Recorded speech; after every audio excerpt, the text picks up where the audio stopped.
Welcome to the workshop, second week. Everybody did your first step work? It was probably easy. Maybe it took about, 5-10 minutes? It's on that first step work, I got it right here. After you know why, a lot of times we lose our way when we lose our why. Does that make sense? So when you're sober for a length of time, whatever the length may be, you might work the steps in your year, 5 years sober, something like that, 10 years sober, and then you kind of get to losing some of your way. And the reason we lose our way almost inevitably in Alcoholics Anonymous is because we lost our why. And the why is always the first step. So anybody have any problems with the first step? Nothing? Okay. Well, my name is Michael. I'm alcohol. Yes. You touched briefly last week on the difference between drugs and I wonder if you could talk a little bit more about that. I wanted to also get your thoughts on whether someone who's only used alcohol can successfully sponsor someone who's only used drugs and vice versa. Just heard a lot of things about that. Okay. Yes. Thank you. Okay, we got any more questions? Okay, for now, let's pray.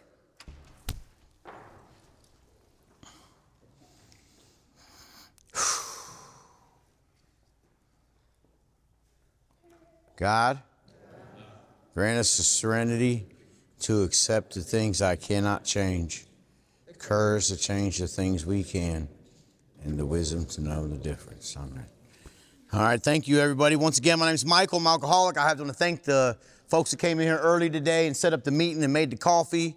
Special thanks to some of the guys that helped me with some chores today, Clay and Sean and Drew and even Russell and a couple other people. Brandon came through. It's been a busy week for me, and today was a real crazy day. My furnace went out, and it's about to be like the craziest time of the year for temperatures, and I was pretty worried about it. And but we got it going, and the heat's working. And as long as the house ain't burnt up when we get home, then we're successful. Because it got right back on about 5:55, and then we had to take off. So thank you guys. I appreciate you. Okay, so we have, real quick, did everybody do their first step worksheet? This workshop is a crash course, but it's not a crash course in the sense that you're going to miss information. We're not going to leave nothing out. I really highly believe, or I wouldn't do this, if I believed that we were going to skip out on a bunch of stuff. I wouldn't even do it. This is actually the only second time that I've ever done a workshop where it's just been 12 weeks. Most of the workshops, all the workshops that I've done since my early sobriety have been lengthy workshops, 4 to 6 months. We read the book page for page and line for line. We do what the book says. When it says pray, we pray. When it says write, we write. And whatever it says to do, we actually do. And so that's been extremely life-changing for me. But what happened in the workshop setting where we get 100 or so, 120 people to those workshops, by the time the fourth step came, which would be in a couple of months, we'd lose a lot of people. And so, there's a 50-50, well, they didn't want to be there anyway, or they were too bored or whatever. But we found that in a setting like this where we kind of crash course through it, everybody stays and has an opportunity to work the steps. And our desire is not so much that you know the big book. We want you to know the big book by all means, but we want you to stay sober and be happy. So our only goal of the primary purpose group is really for you to be happy, joyous, and free. And we found a way to do that. And so we just try to share that message.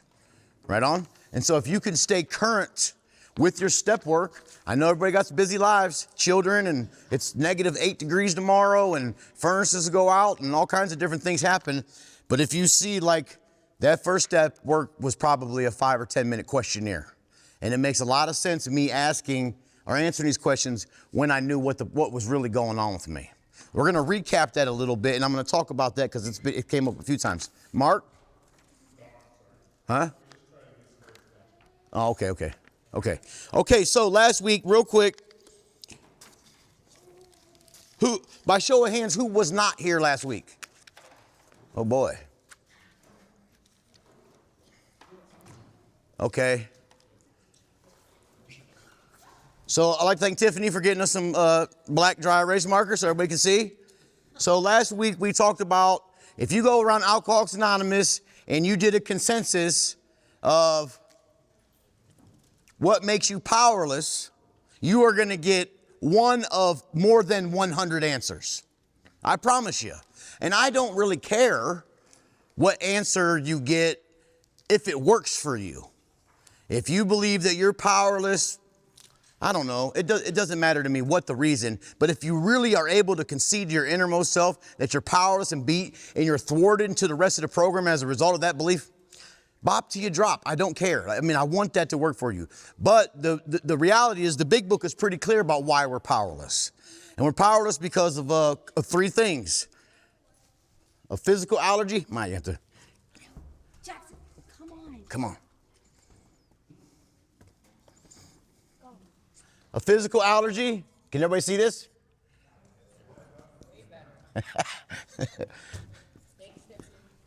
Yeah.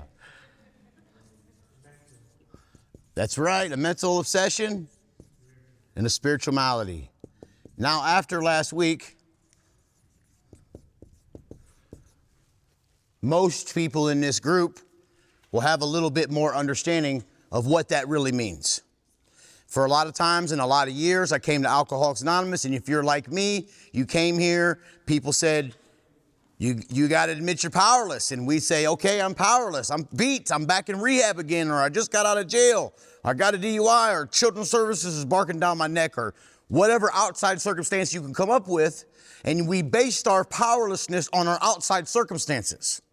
If you're an alcoholic like me, you are guilty of that, and you have fell for that same belief that your powerlessness has something to do with your outside circumstances. The problem is, with basing my powerlessness and my unmanageability based on outside circumstances, is when you come to these meetings and you hold hands with other human beings and you pray prayers and you have spiritual conversations at these meetings. You hear people from the podium share testimony. If you believe the Bible says that we overcome by the power of the blood and the word of our testimony. So there's power in us sharing our experience, strength, and hope, and there's a power in one alcoholic with another. It's unbelievable. And so consequently, when you get that close to the power, that power which is God, quite naturally your outside circumstances are going to start getting better. Inevitably, almost every single time. You come here, you hang out with us, you don't have to do nothing. We want you to do something. We're not going to make you. We'll probably give you a little bit of riz about it, especially if you're around those fellas. If you don't do your step work, you're going to get some jazz, right? And the reason being is because we love you enough to give you some. But what's going to happen is you don't have to do nothing, and you might come here and do nothing, and your outside circumstances in your life is going to get better. The problem with that is if when I said I'm powerless because my outside circumstances are bad, and I come here for a couple months, my outside circumstances are going to get better. And then when my outside circumstances get better, then I'm not powerless no more. Then I don't have to do this. I don't have to do these devotions. I don't have to do these inventories. I don't have to do this 12-step stuff. I don't have to pick the new guy up or help with the chairs at the home group or make coffee or take the call or be honest with my sponsor. I don't have to do it because my life is better on the outside, and my whole powerless perspective is based on that, and it's wrong. It's wrong. And if it works for you, I tip my hat to you, I promise you. But there are some people in here that is not going to work for. And those are the people who I'm really concerned about. They're people more like me. And maybe you didn't go to those depths, or you didn't cross as many lines, and you're able to do a little, and that's great. And so I'm not naive, and I'm not ignorant enough to believe that there's different types and sects and kinds of different AA, and there's all kinds. There's a radical left AA and a radical right AA and a complete orthodox and a complete liberal Alcoholics Anonymous. I'm 100% aware of it. You almost have me speaking in tongues. You don't stop, man. And so I'm aware of that. And so the same way where I know that just because I'm a big book thumper is what people would call me, that doesn't mean that it's the only way. I just am a literature-based alcoholic who's found sobriety and freedom in the literature. And I think that the founders and God worked together to create a perfect program for imperfect people. And so when I see You guys, some of you have met my little girl, my daughter. She is not an alcoholic. Once she came here, there's some other people here that are maybe Al-Anon folks that want to grow spiritually and learn about what we do. But let me tell you something. I know what it was like to be an alcoholic of my kind. And if my little girl, with them 2 little grandbabies of mine, found herself at the damn dope house or some crazy place at 20, 30 years old, I would hope and pray that she could find a meeting that was big book based and she could have the power, all the power that God gives us in the program at some meeting, and she'd get a sponsor like that because I know her chances of sobriety are great. Versus something similar. And so that's why we do a lot of what we do, is because most of the people that I sponsor, not all of them, most of them are chronic relapsers. And they've relapsed and they've been in and they've relapsed and they've in and out and they've tried and they've tried and they've tried and they've spun their wheels and they just can't get it. And then there's a couple of people here that I've told years ago, hey, if you keep doing AA the way you're doing, it's not going to work. You're just too far gone. You've crossed too many lines. Your spiritual emptiness is a little bit deeper. So consequently, you're going to have to do this a little bit more pure. And they didn't believe me at the time, right? But I tried to leave the door open. I don't get mad. I just say, okay. But when the time comes, what happens and what I found is they always come. What the hell was you talking about 5 years ago, Mike? I've been in and out of here 10 times and I got 3 DUIs. I've been to the penitentiary. I lost my kids and I still can't get it. What are you talking about? And then I get to tell them about this stuff. And when I tell them about this stuff that we went over last week, a couple of things usually happen immediately. One is, most people, when they learn why they're powerless for the first time after many, many, many years in Alcoholics Anonymous, and when they finally understand what makes them powerless, tears well up in their eyes. Because they never knew. And for all these years, 20, 30 years, they've been doing these crazy, tragic, pitiful, incomprehensibly demoralizing things, and they don't even know why they're doing it. And so we do this. Here's this physical allergy. Here's what the big book says. Here's this doctor's theory, this doctor's opinion that's been made true. They cry. They cry because they finally know what's wrong with them. Then they get mad. You know why they get mad? Because they say, well, how come no one told me this before? And I quickly tell them, they probably didn't know to tell you. They probably didn't know for themselves to be able to tell you. And that's okay. So I don't think that anybody who's took me through step work in that way, I don't think they said, oh, it's Mike, let's shortchange him on AA. I don't think that was the intention, nor do I think that was the motive. I simply believe they just didn't know for themselves. I've been sober for 15 years, and there's people in here who's been sober longer than me. But before my sobriety, just a little bit of a history that I'm aware of through people I talk to, step work hasn't always been a big deal. I don't know why. Maybe it's because of lots of different treatment center stuff and all these different things. But step work out of the big book, to some degree, in my experience, in our area, the birthplace of Alcoholics Anonymous, when I first got sober and had a big book experience, it was extremely difficult for me to have a fellowship with anybody else because not many other people were doing this. And then they would say stuff like I told you last week, stay away from Drew. He's a big book thumper. Like, oh, I don't even know what that means, but it sounds bad, so I don't want to be around it, right? And so there, my help comes from. So now I look for the big book thumpers. There's a camaraderie and a fellowship that I don't normally have. And I have it with other people who have, this big book says this, we have a solution on which we can absolutely agree. That's what our literature says. But do we? But do we? In 2025, and I'm not throwing salt or anything like that, do we have a solution on which we can absolutely agree? Maybe we do here, and that's fine. I don't want to beat nobody over the head, and I certainly don't want to cause a division. That's not my agenda or my goal. My agenda and my goal is I want to be helpful, and I love you enough to be helpful, and I'll tell you the truth, right? And I've come to AA for a long time saying I'm powerless for lots of different damn reasons, and none of them had nothing to do with nothing, and therefore I stayed sick. And so I lost my way because I lost my why. And if you've been sober for a while and you're like me, a good alcoholic, you're going to have an alcoholic mind, you're going to have an ego, and you're going to have an arrogance and a selfishness, just like I do, and you're going to drift away without knowing that you drifted away. And when you remember why, you'll find your way. Why am I doing this? Why am I going back to this workshop? Why am I picking this guy up? Why am I writing another inventory? Why am I calling and being honest about this fear I got going on? Why am I? It's because I'm powerless.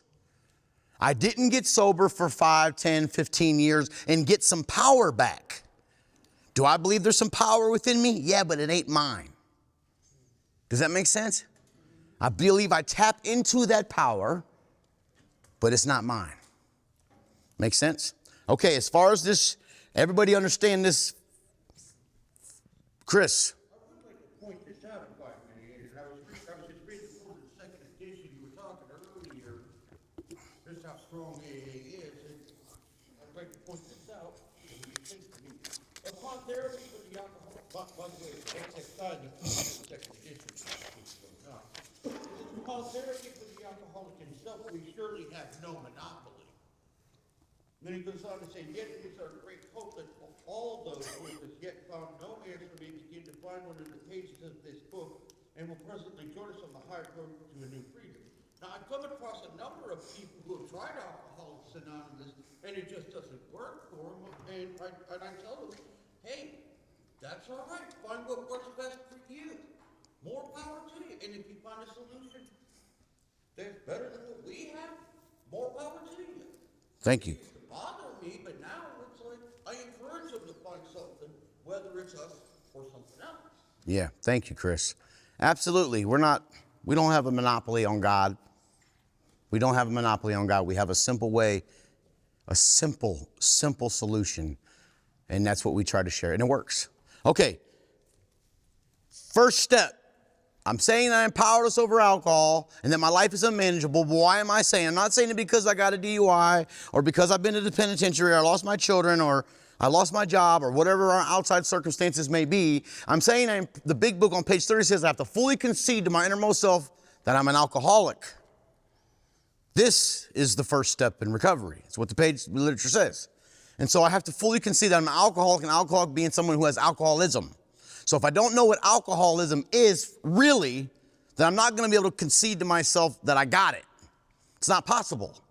It's simply impossible to do that. So I must know what makes me alcoholic in order to concede to my innermost self that I'm it. And physical allergy, mental obsession, and spiritual malady are what make me alcoholic. And if you was not here last week, I don't want to take too much time, but you see me after the meeting and I will explain what that means to you. Okay? A physical allergy that my body simply does not digest alcohol the same way as non-alcoholic people. That I have a mental obsession, that my mind is going to take me back to the drink as soon as I get restless, irritable, discontented on the inside. When I get miserable on the inside and uncomfortable on the inside, my brain is wired in a way to protect me from that misery. And consequently, it remembers the thing that gave me the most peace. And for us alcoholics, alcohol and whatever else you do is more of a solution than it is a problem. Way more. Okay? And so if you want to know about this, if you wasn't here last week, I highly encourage you to please come up here and see me and talk to me, or see somebody else who was here, who took notes, who understands it, so you know what's going on with you. I would hate for you to leave here today, and if I have enough time, I promise you I'll go over this, but I don't want to get lost in something that we did last week. I want to keep it going, okay? Okay, so far as this drug thing, you guys know in the big book where it says, if you're still not convinced, step over to the nearest bar room and try some controlled drinking. Try it more than once and see what happens, right? That's what the big book suggests we do. I've never suggested nobody do that, but maybe if the situation arose, I'd say, I don't know. If you look at your experience, when you drink, can you control the amount you take? Most people are able to understand that, look into their experience and say, no, I relate to the 1 is too many and 1,000 is never enough. I don't want to go try it because I know what's going to happen. We have questions in this first step. It says, could you drink 2 drinks a day, no more, no less, for a month? And that's a funny question because we think about what craziness, like if this group of people, your challenge was to go take 2 drinks a day, no more, no less, for 30 days. Cuyahoga Falls would not be safe. Forget about the roads. We've got a whole group of people getting ready to make their way through here. It would be a bad thing, right? That would set off infinite damage to the community. I mean it. It'd be bad. Okay, so, but the big book tells us that. It tells us that why? Why is it saying that? It's because I can look at my experience, but if I don't have that experience, maybe I just got jammed up. I just got a DUI and I'm not sure. The big book says, go try some controlled drinking. Try it more than once and see what happens. That's what we tell alcoholics. If Bobby, dope fiend, heroin junkie dude comes to me and says, Mike, I'm not sure if I'm a heroin addict. I'm not going to tell Bobby, junkie, dope fiend dude to go try some controlled heroin use. Try it more than once and see what happens. What do you think would happen? He's going to die. He's going to die. So there's a little bit of difference here. You see, folks? So we use our literature, and our literature is very powerful. But I promise you, I would never tell a junkie, it sounds funny, me saying that word, but a heroin addict or a fentanyl user to go try some controlled heroin use. It just doesn't make sense at all, does it? Right? It just don't make sense. So there's a difference. The difference is, like we talked about last week, alcohol is non-addictive.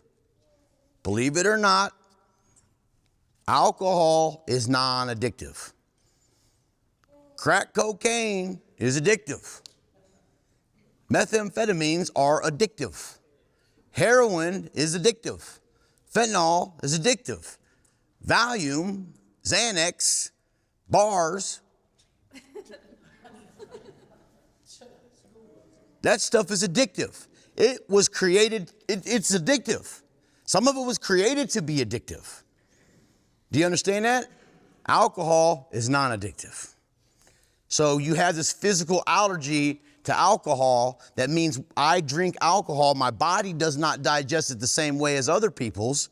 It has extremely difficult time digesting alcohol. My body releases a chemical, acetaldehyde, goes to my bloodstream, helps me process the alcohol when it gets to my digestive system. That in itself is an allergy, and based upon the allergy being an abnormal reaction to something normal, right? The problem with that, and we talked about this last week, is when that chemical passes through my brain, it triggers a craving beyond my mental control. That's the allergy that we're talking about. That's what happens to us when we drink. That's what makes me powerless. There's nothing I can do about the way that my body digests alcohol. I'm powerless. Whereas cocaine, heroin, meth, everybody's addicted to that stuff. If you do hard drugs in that way for any length of time, more than likely you're going to be physically, mentally, emotionally dependent, therefore addicted to those drugs. You see? And so it's not the same. They're kissing cousins and they're close. What I found in my experience, even this goes back a long ways, is that most people who come to Alcoholics Anonymous and say, my name is Bobby and I'm a dope fiend, or my name is Bobby and I'm an addict, or whatever he wants to identify himself as, what will happen is one of two things. Bobby will come to a primary purpose group, literature-based meeting, and Bobby will say, my name's Bobby, I'm an addict and I'm new. A lot of the people will clap, and then some old crusty dude is gonna go talk to Bobby about not bringing up drugs at the damn meeting. And Bobby's gonna get pissed off and Bobby ain't coming back, right? I promise you that's gonna happen. Or Bobby, dope fiend, is gonna say, my name's Bobby, I'm an addict, and I talk about shooting dope in the needle and all this other stuff that alcoholics don't really understand, and then nobody's gonna say nothing. And they're both equally as negative, they're both equally as bad. And so as a member of Alcoholics Anonymous, and our first tradition being unity, being the most important thing, it says that our common welfare comes first. And so as a member of Alcoholics Anonymous, to whatever standing I can be in decent status, it is my responsibility to go talk to Bobby and find out what's going on. And 99% of the time when I talk to Bobby and I explain to him what this is, 99% of the time Bobby can say, you're right, I'm an alcoholic.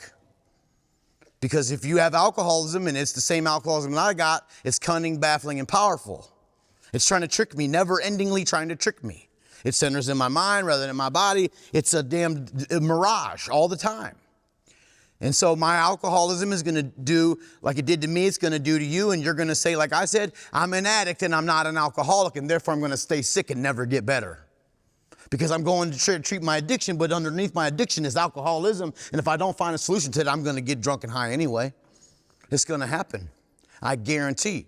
And so it's very difficult for Bobby, dope fiend, whatever, to come here and say, I'm an alcoholic, because I'm telling you guys, there's a million different reasons what make people alcoholic that's different from what our big book says. Our big book is very clear about alcoholism. It's got 3 or 4 chapters dedicated to the first step. It's a big deal. It's right. Do we not all have the same damn blue book? Am I in the Twilight Zone? I mean, what is going on in some of these meetings I go to? God bless them. I got to say that because I don't want to get carried away. Where do you get some of this stuff? I don't know. And it's okay. I promise you it's okay. Just like they have a right, I have the same right to be wrong. Right? I'm telling you my experiences. I come in and out of Alcoholics Anonymous and I hear these people from the podium and say, my name is Sally Sue, and thank God my sponsor took me through the big book. And thank God the big book, the big book, the big book.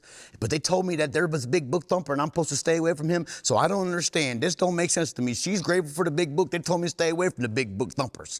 What the hell in the damn conundrum is going on here? Right? I worked steps that were not in the big book, and they worked. I stayed sober for a time. But guess what happens in the 10th step? There's a promise. And the promise in the 10th step is this: by this time, sanity will have been restored. Right? That's what it says in our literature. So based on the step work that I worked in early sobriety without a big book or having any clue what the big book says, any idea of how to write a 4-step, any of that stuff, I had enough sanity restored to me to know that I felt like this before, I've been in these circumstances before, and every time I've been in this way and felt this way, I got drunk. Enough sanity has been restored to me that I knew I had to do something. And so I got me a big book thumper to be my sponsor. I don't believe that I'm smart enough to do that. I don't believe I have the great wisdom of Solomon to be able to figure that out on my own. I simply believe in the power of the program. When it said, by this time, sanity will have been restored, it meant it. And that's what happened for me. And so I went to find some more help. I went to where I thought they were doing fanatical AA. Oh, they're doing too much AA. They're doing it for an hour and a half, 2 hours. What's too much AA? They're tripping. Right? They're tripping. I can go to a meeting where a bunch of girls are at. You know what I mean? What are they doing here? And I left that meeting, but when sanity had been restored to me in that way, I remembered that place. And I went back. And I asked that man to be my sponsor, and he took me through the big book, page for page and line for line, and it revolutionarily changed my life. And that information that I learned in all them workshops, I've been in workshops my whole sobriety, is we try to present here. We try to present here not only at the primary purpose group home groups, but especially at this workshop, right? And so there's a difference between drugs and alcohol. And do I think I've had many men that have sat across the desk from me? If I sponsored you, you've been to the desk. You've been to the office. To close the door, the handle falls off. Everybody's been in there, right? Everybody's been in there, and I've sat across that same desk, and a lot of weird things have happened over the years at that desk. And what I found is that some people have relapsed and come and sat, and I asked them what they think they relapsed for, and they said, a woman, or a job, or life stuff. And I think to myself, while they're telling me those things, I did all that too, but I didn't drink. What's the difference? What's the difference? You see, the only difference that I can really, really come up with is I know it makes me powerless. I know it for sure. I'm able to fully concede to my innermost self, that I'm an alcoholic based on truth, not on some outside circumstance. And that might sometimes be just it. You see, I've had many men sat at that table with me and they are not alcoholic. I have tried and wanted them to be an alcoholic. I almost could wish it for them. Please be an alcoholic. But they're just simply not. They're simply not. And I don't know about that other stuff. I've done did me some cocaine. I done smoked me some crack, I promise you. And I done did a bunch of other drugs. But I'm an alcoholic. And I have a solution to alcoholism.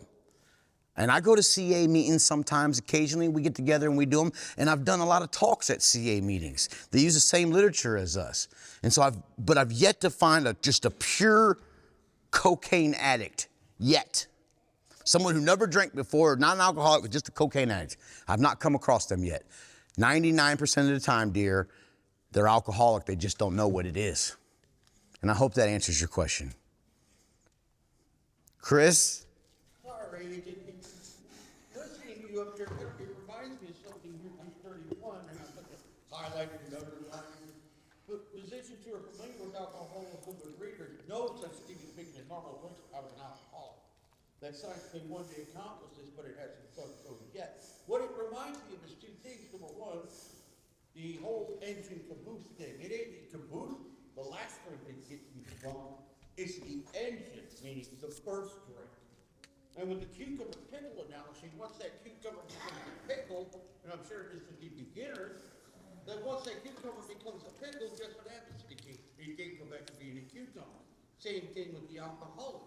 Once I crossed that line from normal into alcoholism, I couldn't go back to being normal ever again. Thanks, Chris. No problem. Thank you very much. Thank you very much. Any questions about the first step or some of the things that we've talked about today? Anybody? Any questions? Okay, last week I had a few people after the meeting ask me about unmanageability, and then we didn't get to talk enough about the tradition, so I was asked about that, so I'm gonna bring up just a couple highlights on that, and we're gonna move on, okay? So the unmanageability of alcoholism, the spiritual malady. I believe that if you draw this line, this is why I'm saying I've admitted I'm powerless over alcohol, and then I believe that this is that my life has become unmanageable. Okay? My life is unmanageable because I have a hole in my soul, because I do not feel comfortable in my own skin. The big book uses the descriptive words like I'm restless, I'm irritable, I'm discontented. It has some bedevilments, and we're going to hit them bedevilments tonight when we talk about the second step, that I'm full of fear and I can't make a living, I can't be a real help to other people, blah, blah, blah. That's all these things, right? And we, for workshop's sake and for time's sake, used all them adjectives and we brought them into one word and we called them misery, right? I'm miserable.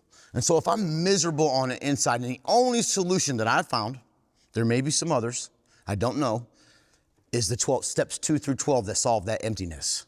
Right? And so if I'm walking around and I don't have a 2 through 12, or I know a 2 through 12, but I don't do it, and I neglect my own sobriety, and I'm walking around and I'm pushing restlessness and irritable and discontentedness around, I'm pushing it, I'm dragging it with me everywhere I go, without me thinking, and from a subconscious place, I'm going to try to fill the emptiness.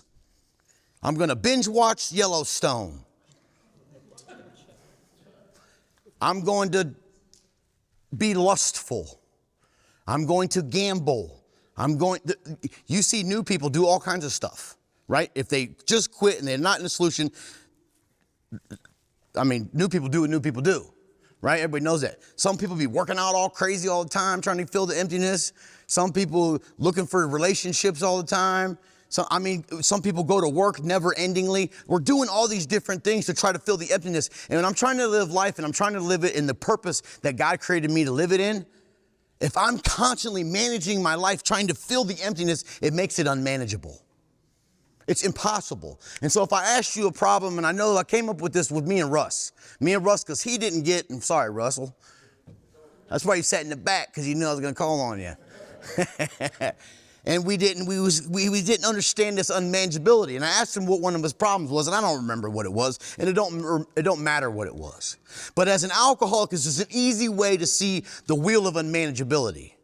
This is for every alcoholic and whatever length of sobriety that you are. If I say, what's one of the problems? You would say, money. I say, well, why is money a problem? You say, because I got all these bills. And I say, why you got all these bills? And you say, because I took out a credit card, whatever the hell. Right? And if I ask you, whatever your problem was, What's your problem? And you tell me this, I can ask you why enough times that it's just going to go back to the same damn problem. You know why? Because it's not the problem. It's not the problem. The problem is this. And I only think this is the problem. You know why I think it? Because I'm selfish and I'm self-centered and I'm arrogant and I'm egotistical and I'm so used to being just hopelessly defeated by my own desires. I just give in to them all the time, right? And if she's the problem, why is she the problem? Because she's always bitching. Why is she always bitching? Because I don't know, blah, blah, blah. Whatever you think the problem is, it's not, what'd you say? She's always bitching because she's just a bitch. You get in a relationship too soon, you'll find out.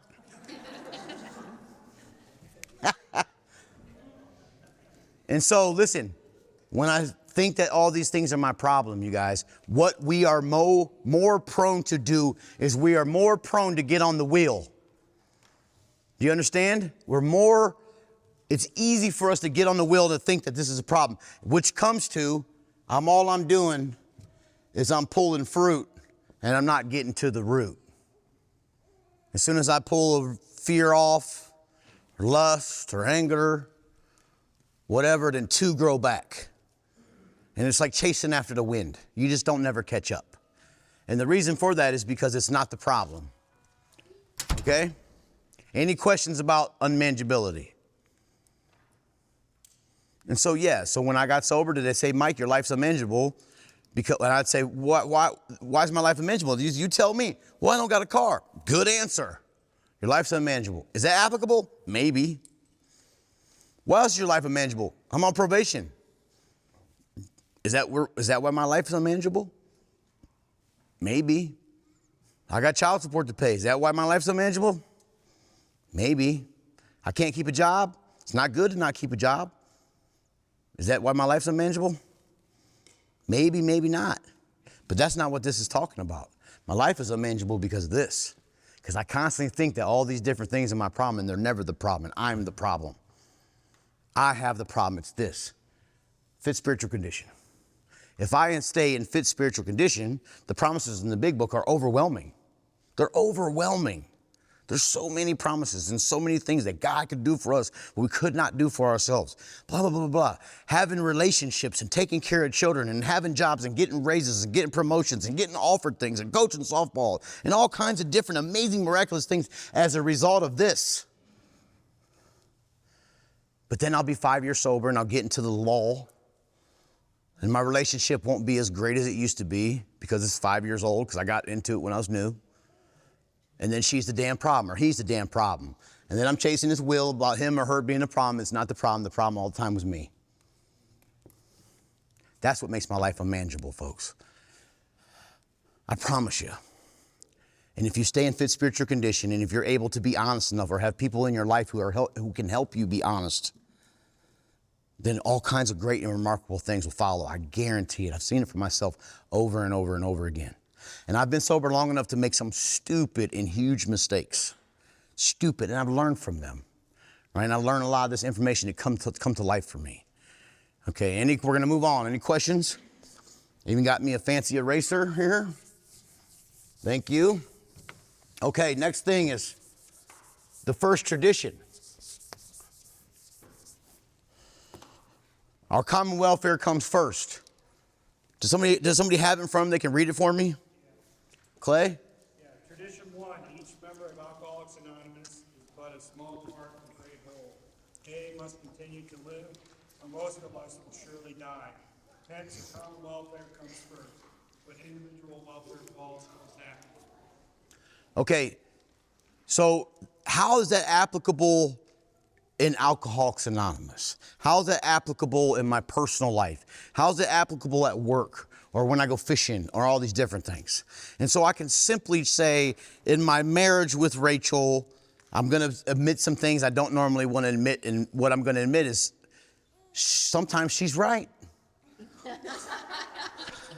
I don't like that because I'm an alcoholic and I'm self-centered and I think that I know everything, but if the common welfare of my marriage comes before my personal interest and how I apply that at home, then I'm able to hear what my wife has to say about different scenarios in our life, our bills and our vacations and all these different things. And when I can get out of the way long enough to hear her ideas, they go very well.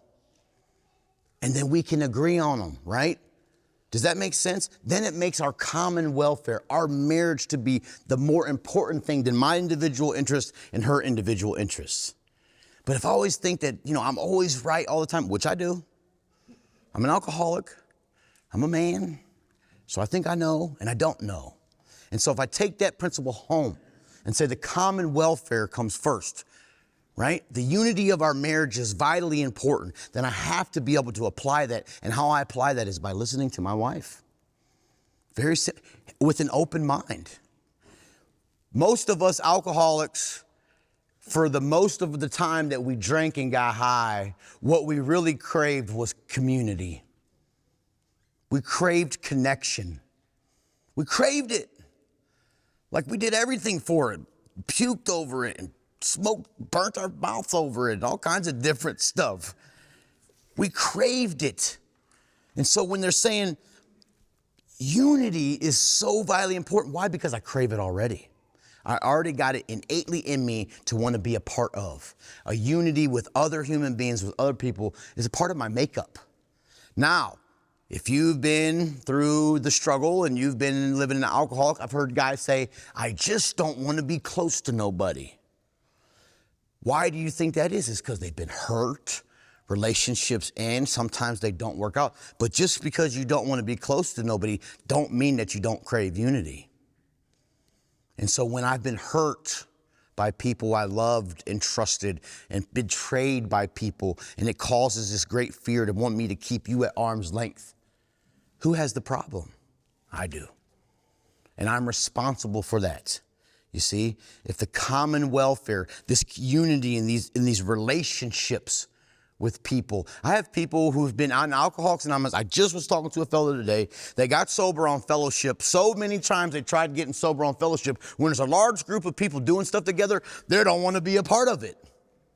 Because they did it before, and they did it before, and they did it before, and it didn't work, and they relapsed, and they relapsed, and they relapsed. So the mere thought of a bunch of people getting together to do something is like, whoa. I don't want to do that. I'm afraid of that. You see? So sometimes alcoholism is not going to take it from you necessarily. It'll backdoor you and make you think that it's your choice and get you to lay it down. Does that make sense? It'll get you to do it for it. And then the whole purpose is that God created us to be in community. He created us to be in unity with each other. If I'm at work and I work for Bob's Snowplow Company, which I hate my job at Bob's Snowplow Company, shoveling snow sucks. I'm getting a little bit older. I don't got smoked Marlboros. It's hard to do this. And I go to work and I'm always bitching about Bob's Snowplow Company, then am I putting the common welfare first? No. What am I supposed to do? What does the tradition say that I do? Is I place the common welfare of Bob's Snowplow Company before my own personal desires, right? You guys know the parable of the talents? God's going to bless me when I do good with what he already give me. If I do good with what he give me, he'll give me more. I've seen it over and over and over and over again. You see? And so all of us, everyone in this room, some people are more outgoing, some people are introverted, some people, we all have different gifts and different fingerprints, but we all crave closeness and companionship and unity. We all crave it, and there's some things that are in the way of that, you see? And so in Alcoholics Anonymous, when you're sitting in with a home group, especially our size, you would be surprised. I promise you, the group of our size, we don't have more fights. I'm amazed by it. I've been in the groups of committees for different whatever, corrections or treatment or whatever, and it's only been 5 or 6 people. We couldn't get along for nothing, right? And you have a home group that really tries to place the common welfare of other people first. It's a very, very, very, very powerful thing. People are able to hear each other respectfully. You see, people are able to disagree respectfully, because healthy confrontation is a part of life. But I'm afraid of it. You see? And that comes up a lot. Any questions about our first tradition? Nothing? Everybody understands it fully then. All right, cool. Do your own research. Look it up. All right, step 2. Any questions about anything that we've talked about this far in workshop? I'm sorry? You got any questions? Anything? Can I take 1 minute just to put a plug in for, my name's John Compton. I'm a grateful recovering alcoholic addict. I've known Michael for a number of years, and he knows that I went through the steps and haven't had a spiritual awakening. I wanted to carry that message and got involved with him and a number of other people in corrections. And I was down at, it was used to be called Glenwood Jail, and I'll make this very brief. But, and I was going down there with guys in late 2018 and 2019. And when COVID happened, I was the one that went back, still carried the message. But in my experience down there, and I like to bring in what it says in the back of our meeting guide. It says, when anyone, anywhere reaches out for help, I hope that the hand of AA will always be there, and for that I'm responsible. And when I was down in the cask, or in Glenwood Jail, a number of people would come to those meetings, and I started doing a Bible study down there too. But a lot of the guys are they're drug addicts too, but they wanted to relate to it. Alcoholics Anonymous is helping a lot of drug addicts as well as alcoholics. And I just wanted to put that plug in there.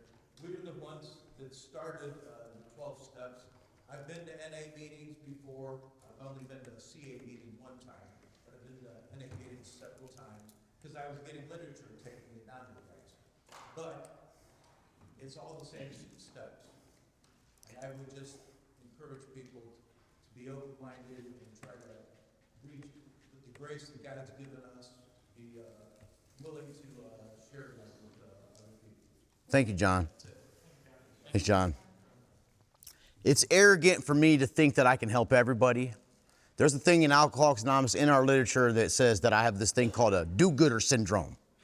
This do-gooder syndrome being is that I found this amazing solution and I have to give it away to everybody, but everybody don't want it. You see? And so sometimes in my do-gooder syndrome, I force it and stuff like this, and they just don't.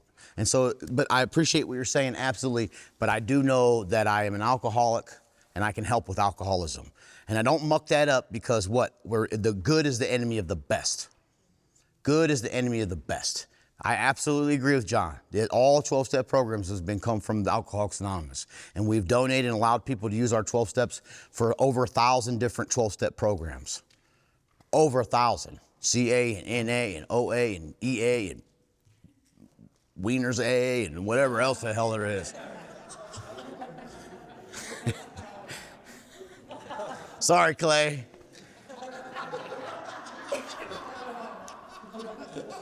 It was 3 times. Good one. Good one. All right, second step. Came to believe that a power greater than ourselves can restore us to sanity. So the first step is the problem. That's our why. And so now we're going to start to find our way.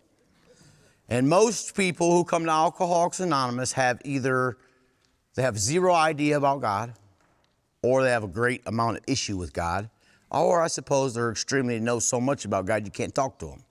And I've seen and been all three. I've been all three. And so if you turn with me, no, don't turn with me. I don't want to do that. Let me just read you some bedevilments.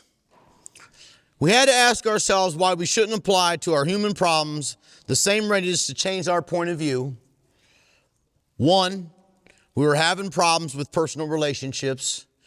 2, we could not control our emotional natures. 3, we were a prey to misery. 4, and depression. 5, we couldn't make a living. 6, we had a feeling of uselessness. 7, we were full of fear. 8, we were unhappy. 9, We could not seem to be a real help to other people. The big book describes these things as bedevilments. And no matter if you're sober for a long time or a short time or you're not sober at all of us have been plagued by these bedevilments, sometimes more than others, but nevertheless, we all got them, right?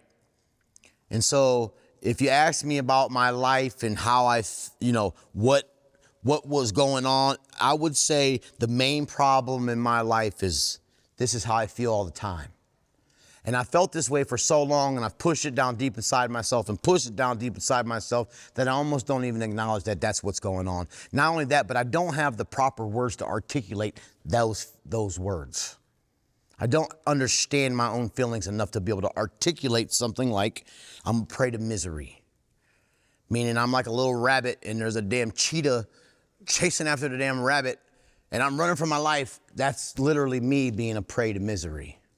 That's really my life. I'm running from it, trying to get away from it, zigzagging this way and that way, and doing all I can do to try to avoid this great bedevilment, right? And so this is a problem. And so the common action or the common concept, if you will, when it comes to step 2 that you're going to hear about is that all I got to do is be willing to believe. And that's very, very true. And our big book even says that. The problem with that is it does say a little bit more before it says that. It says that we have some actions to do.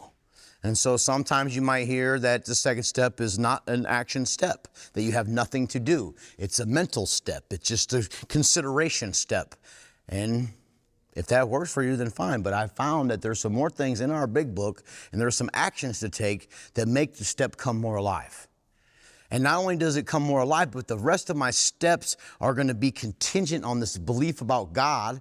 The big book talks about God so much. The program, by no mistake, is about God, obviously. And so if I'm have any effective relationship, any authentic relationship with another human being, I need to have an authentic relationship, in my opinion, with God first. No one says, I'm not saying, the big book don't say, no literature of ours says that you're going to have to be perfect, because it's not there. There's no chance of you being perfect. You're not going to be perfect. I'm not going to be perfect. My relationship, my authentic relationship with the Creator has nothing to do with perfection. It has everything to do with authenticity. Being honest. And how it works, if you see that word honest, it's over and over and over. And they stress honesty. We have the 4 absolute, and honesty is one of them.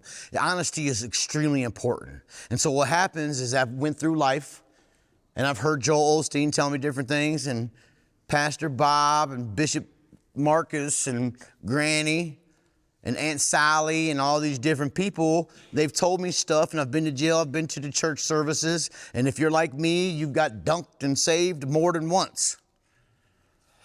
And so I believe all these different things about God, and really I'm telling you that I believe them, and I'm acting like I believe them, but I really don't believe them. And I'm trying to believe them because what I've interpreted to be a faith is me acting like I believe something I don't. And so my alcoholic mind made me think that's what faith was. I'm acting out of belief that I don't even believe. And that's not faith. It's not faith. And then a lot of times what we will do, because we're selfish and arrogant, is we will try to practice spiritual principles in our human strength. I believe, and based on our literature, that I'm not supposed to practice spiritual principles in my human strength. That it's almost arrogant for me to try to practice principles in my human strength. The problem with me practicing spiritual principles in my human strength is every once in a while, I'll get away with it. And you know what I do when I get away with it? I'm the shit. That's exactly what I think. It's too much for me to handle. It takes the humility that I need to possess to have a relationship with God away.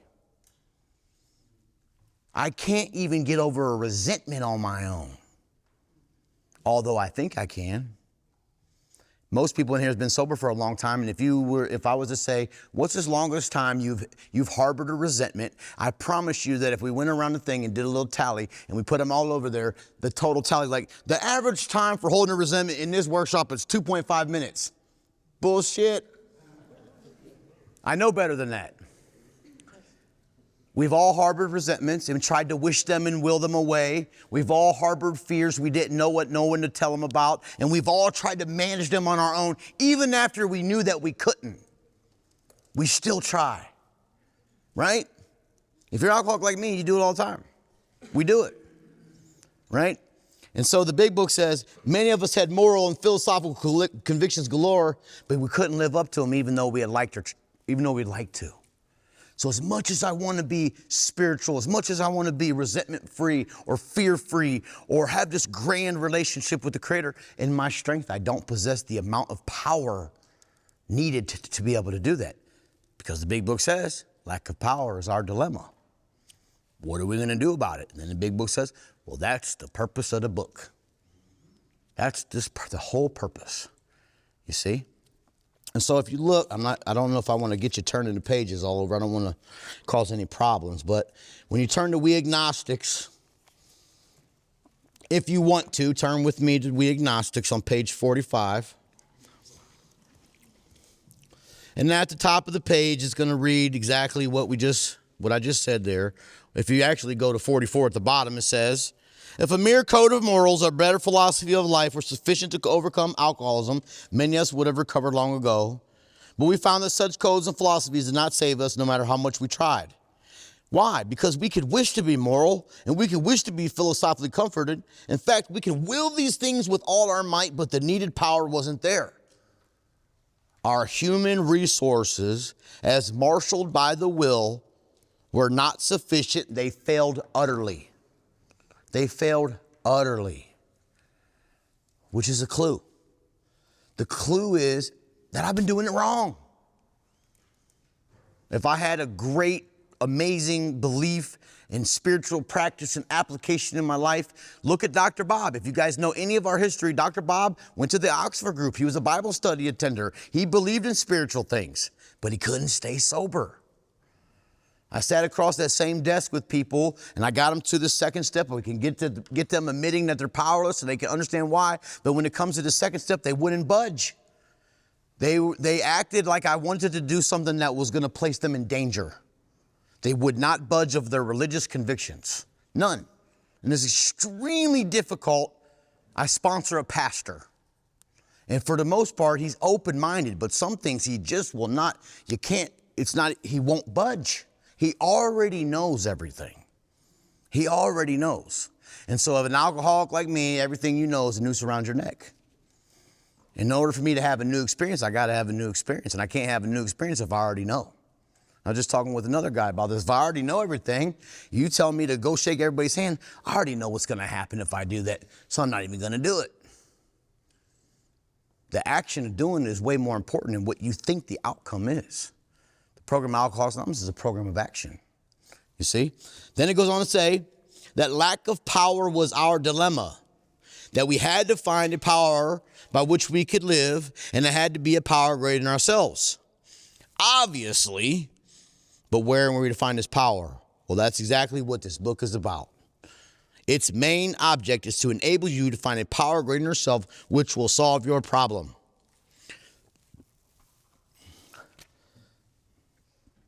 That's the solution, folks. The beginning of the solution is that. If you look on the next page, if you look at your step 2 handout, everybody got one, right? It's going to say, and somebody asked me where these things were in the big book, and so I'm going to try to stay current with some of these questions. Make an honest list of all the things you believe about God. Make an honest list of all the things you do not believe about God. Honestly, list all prejudice you have in regards to spirituality, church, faith, denominations, religion. Them questions come from the next page on 46, where it says down in the middle of the page, the first full paragraph, yes, we of agnostic temperament have had these thoughts and experiences, but let us make haste to reassure you.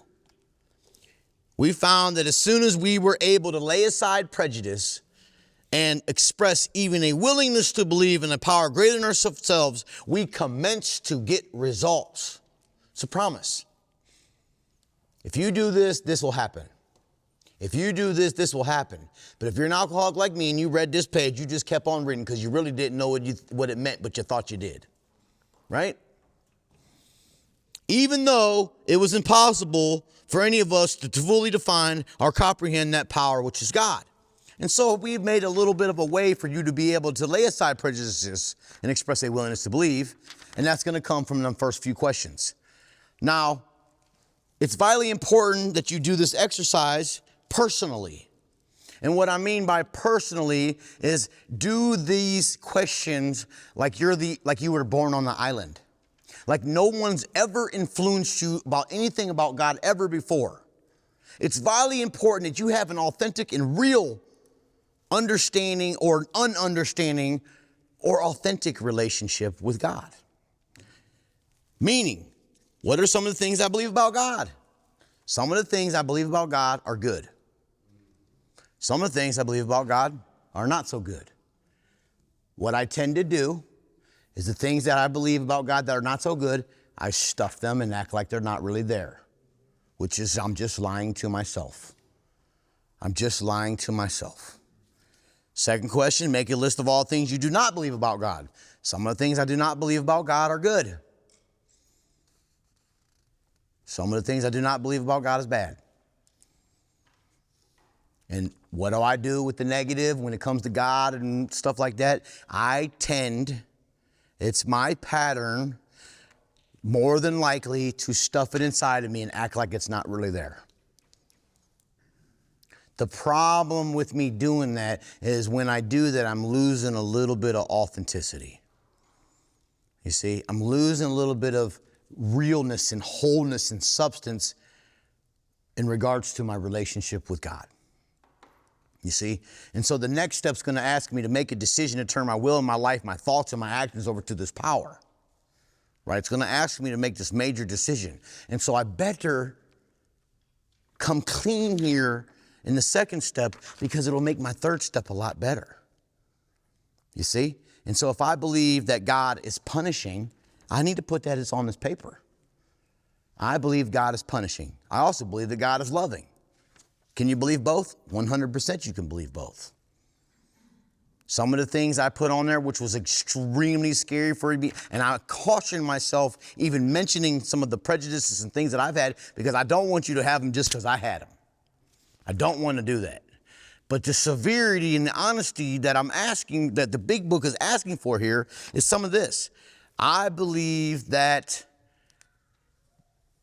God rose from the dead. I don't believe that God rose from the dead. I ain't never seen no one come back from the damn dead. That's hard to believe, right? They've been telling me to believe it. I want to believe it, but I ain't never seen it, and it's difficult for me to believe that. I was so scared to death to admit that because I thought if I admitted it, I was getting zapped.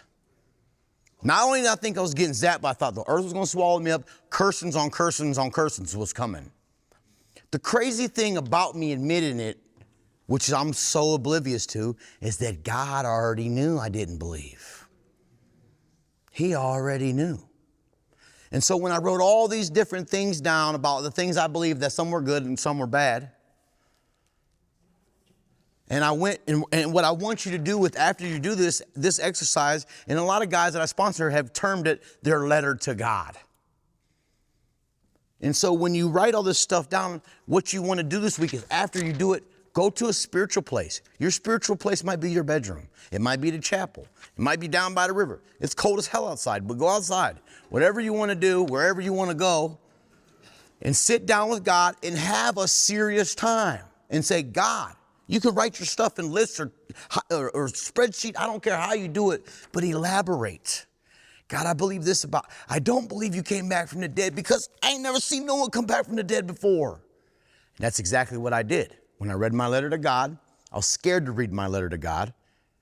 And I even prayed this, God, my sponsor made me do this. Because I was afraid. And I started to read God these all authentic, honest things about what I believe and what I don't believe.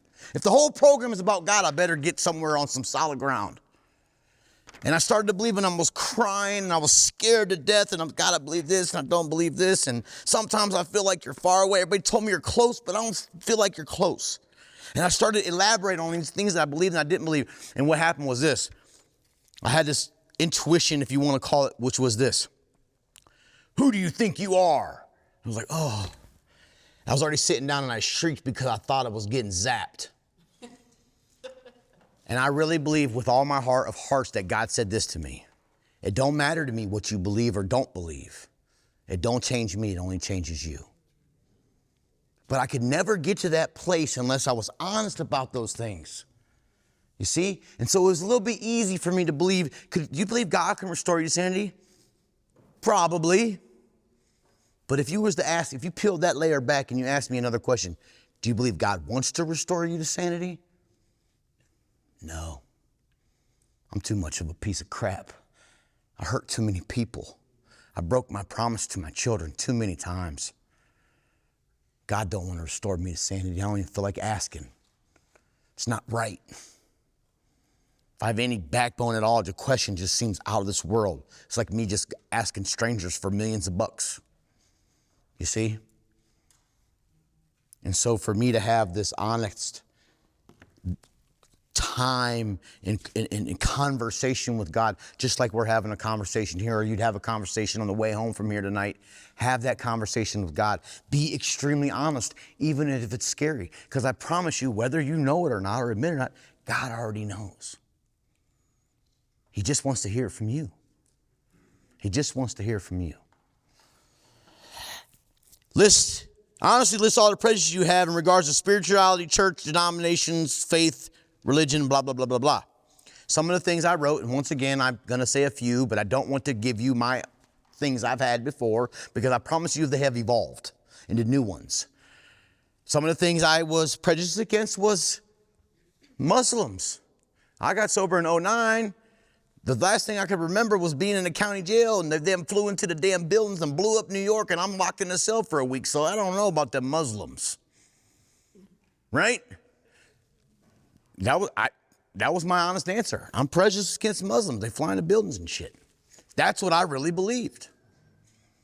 Now, I since have known a lot better, and I know some people who are of the Muslim faith who are some genuinely good, sincere people. And so a prejudice being an opinion formed without due knowledge.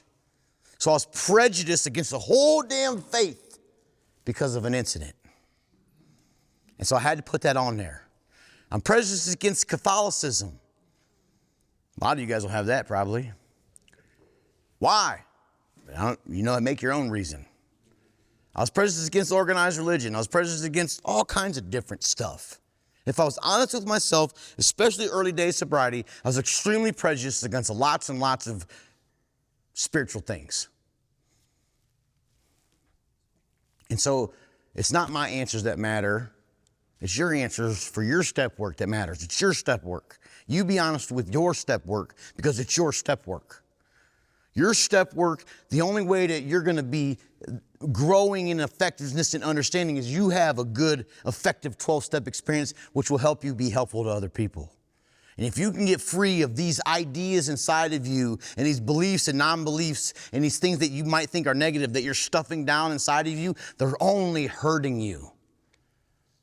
They're only hurting you. And so I encourage you to be honest about that stuff, to be sincere, to be authentic. The next question is going to say, write down your own definitions of. And if you look on the next page, it says, when therefore we speak to you of God, we mean your own conception of God. This applies to other spiritual expressions you may find in this book. Do not let any prejudice you may have against spiritual terms deter you from honestly asking yourself what they mean to you. Based on that paragraph, we have went ahead and looked in this chapter, and we found them spiritual terms, and we found them spiritual expressions, and they're listed for you. So we gave you a little cheat. You don't got to even go find them for yourself. And the big book asks you to Honestly ask yourself what they mean to you. So we don't care what Webster says or Merriman, whoever that is. We care about, and I don't care at all what the hell you write, not a single bit.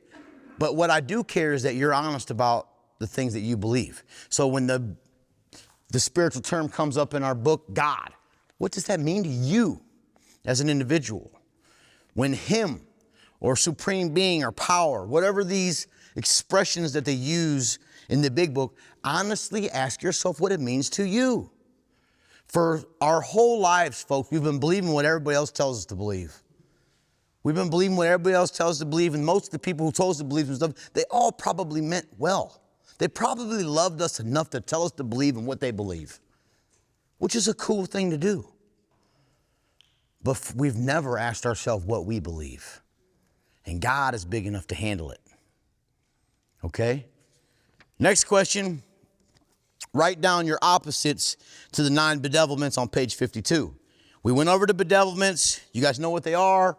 Full of fear, can't make a living, can't be a real help to other people, blah, blah, blah, blah, blah.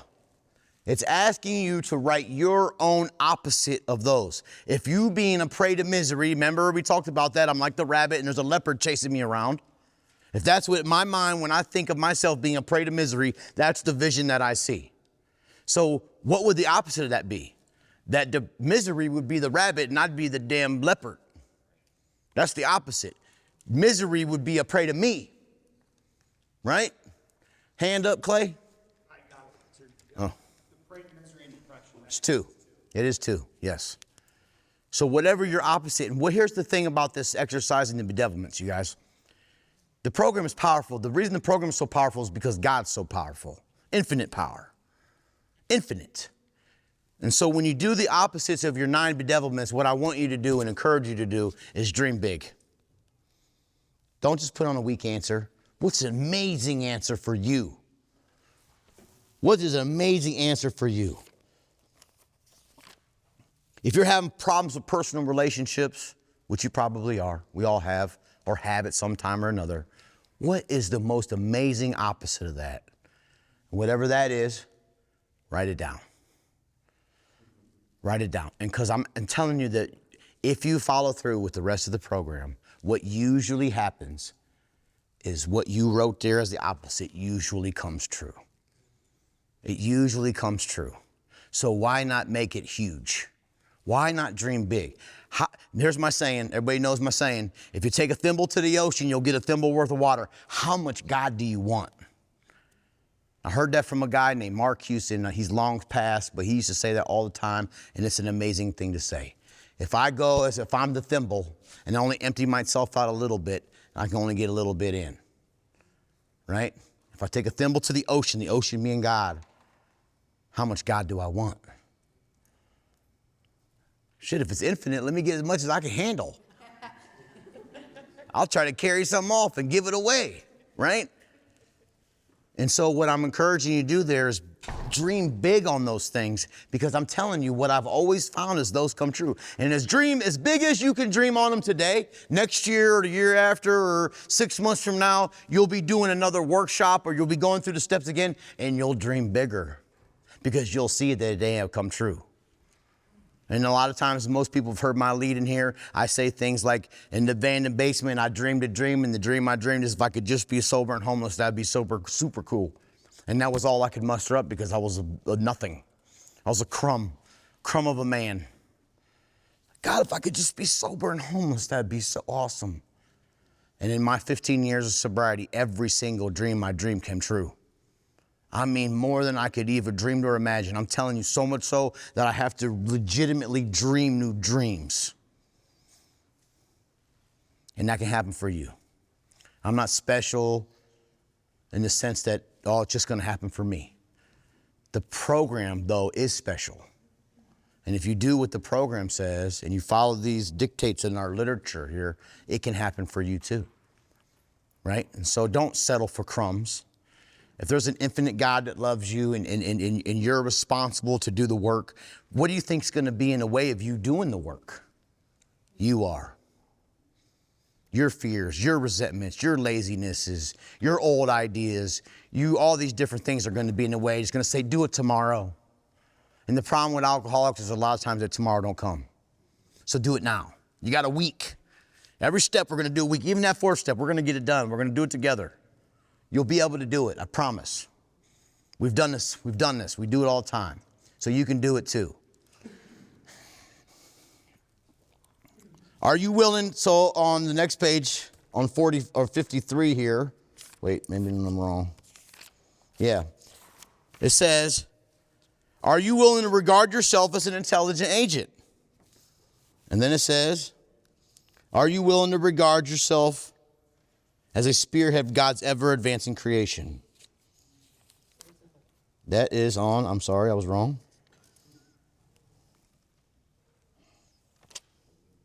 Anybody know?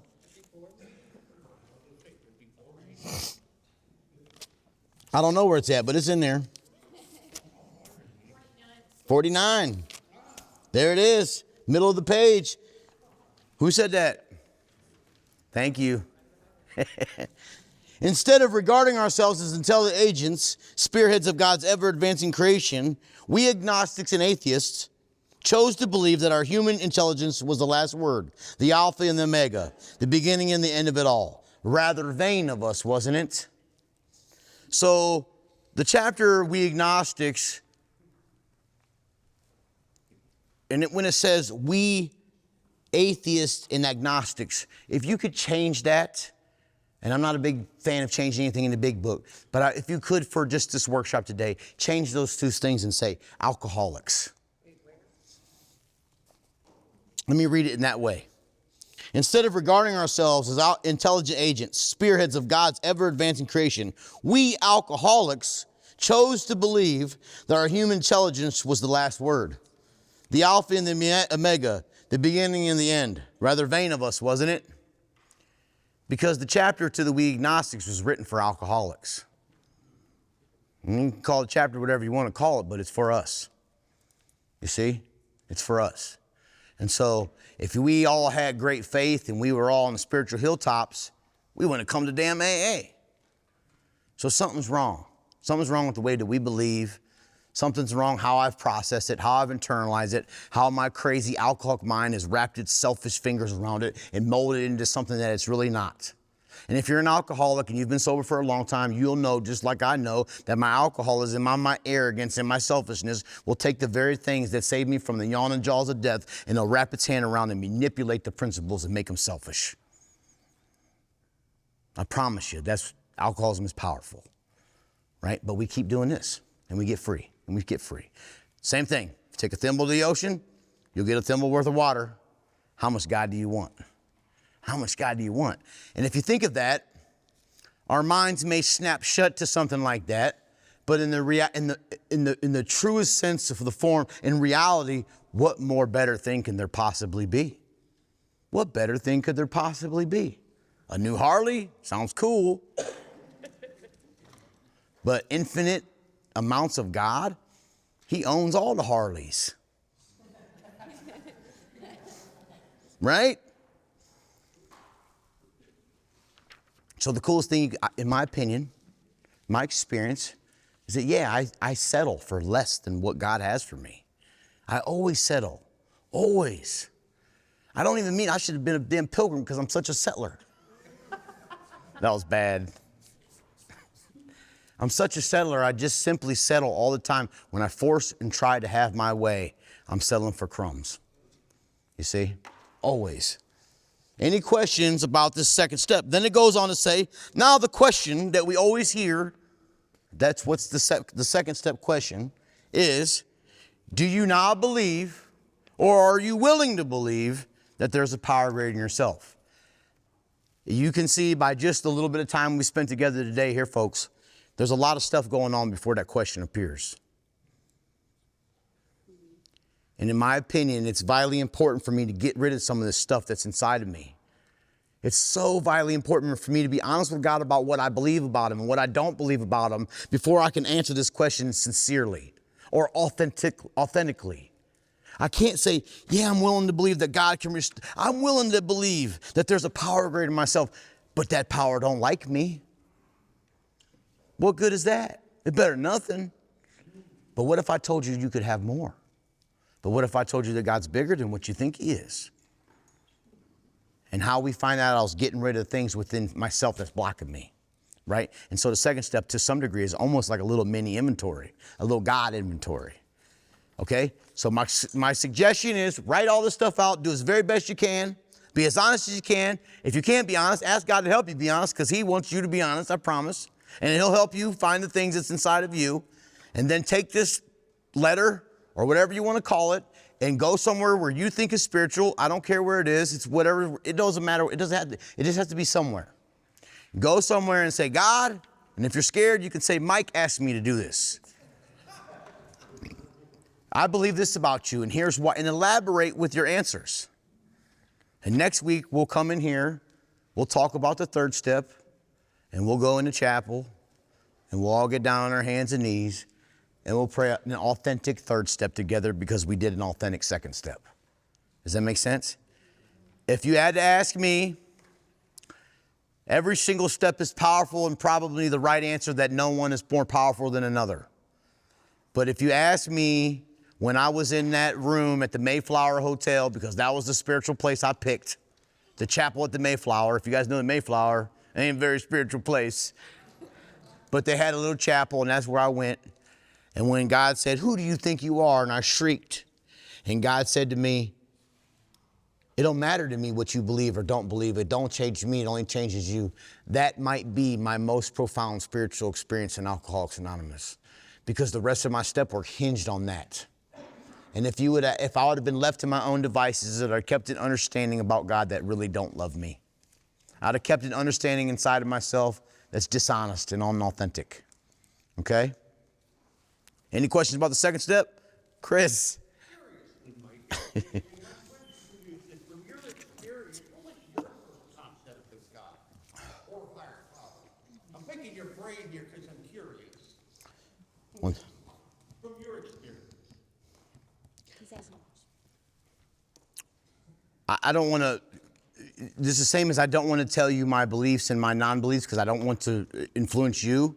You can have your own conception. My own conception was, listen, when I say I believe God is mean and punishing and far away, and it don't matter what the word is or the name.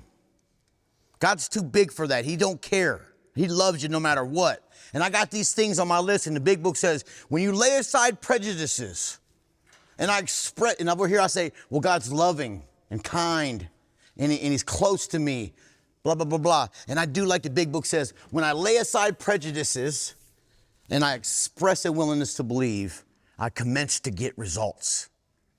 Do you guys understand that? It's a little kind of a way that, it's what we're doing.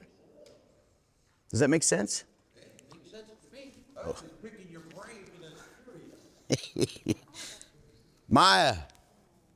So you said that the big book is like the key to the answer, but what about for non-alcoholics? What did I say was the key? It was way back. You were going into step 2, and you said the big book will tell you the answer. Some people believe, this is what you're saying, that all the answers are in the big book, and I believe that all the questions are in the big book and the answers are in us. That what you mean? Yeah. What does that mean for non-alcoholic? So every single 12-step program there is in the world, Al-Anon, family groups, Narcotics Anonymous, Cocaine Anonymous, whatever, they all used and borrowed our 12 steps because they're a very simple way to get to God. And what we find in that 12-step promise, those 12-step process, I can't speak for any program, and I don't want to caution myself not to. But what I found in the 12-step process is what's in the way of me being in a relationship with God is not no hell of a barrier or the weather. What I find what the barrier to my relationship with God is always me. I'm the problem. It's the things I believe and the things I don't believe, and my fears and my selfishness and my self-centeredness and my focus and ruthless concentration on me. And alcoholism is cunning, and I don't even know that I'm doing it. A lot of times I don't even know. And so whether you're an alcoholic or not, you got a little bit of it. That's my guess. And I do believe that the Al-Anon family groups use the same 12 steps that we use. The Cocaine Anonymous use the same 12 steps that we use. Narcotics Anonymous, they changed a couple things. The things they change is the couple things in the first step, a couple words. We admitted we're powerless over whatever that is. That's what they changed. And they changed the end portion. We practice these principles in all our affairs and try to carry the message to other addicts, other Al-Anons, other Little Peters, other whatever else we can come up with. Weird. I heard that Mickey Bush said that in his talk. I'm sorry. Clay left. I'm sorry. Okay, tradition 2. Real quick, guys. We got 4 minutes, and I'm sorry again for running out of time. Somebody want to read it for me? Yes. For a group purpose, there is but one ultimate authority, a loving God, as he may express himself in our group conscience. Our leaders are but trusted servants. They do not govern. Meaning, you come into Alcoholics Anonymous, a big shot, and the longer you're here, the more of a servant you become. If you want to be anything even remotely close to a leader, because I do believe that good leadership is vitally important. I 100% believe that good leadership in Alcoholics Anonymous is 100% important. You can get a bad leader of a good committee and it'll go to hell. It's happened. Good leadership is vitally important, but what makes good leaders? Good servants. You want to be a good leader? Be a good servant. We don't have any governors. We don't have any leaders, is what our tradition says. We don't have that, but we do. We really do. And so what the big book is, what the tradition is saying is that nobody overrules. Nobody has the last word on anything. And so last week at our home group, we was talking about this. Our home group set up in a big square here. And it's inside the tables and outside the tables. And the group usually has a pretty good vibe. It's got a good feel. Everybody's happy. There's a sobriety represented in here that's marked with the love of God. And some people would call our home group the pep rally for God. But this week, the conscience of the group was a little bit timid. And I noticed it. Usually everybody's like, yeah, what the hell? Like, you know, they're going wild. Not in a disrespectful way or a way that's counter the structure of our meeting, but usually everybody's fired up. But this week, for some reason, the consciousness of the group was a little bit more mild than normal. And I was aware of it. And it's my responsibility, if you go out this week and you go to the meetings that you go to, if you take a moment to sit back, you will be able to see the conscience of the group. You'll be able to see it if you look for it. It's all over. Every meeting has a group conscience. Now, are they talking about home group meetings and stuff like that? Yeah, 100% they are. But I promise you that every single meeting of Alcoholics Anonymous has a spirit. It has a conscience, right? And it's more important for me to listen to that conscience or to that spirit than it is for me to try to overrule it.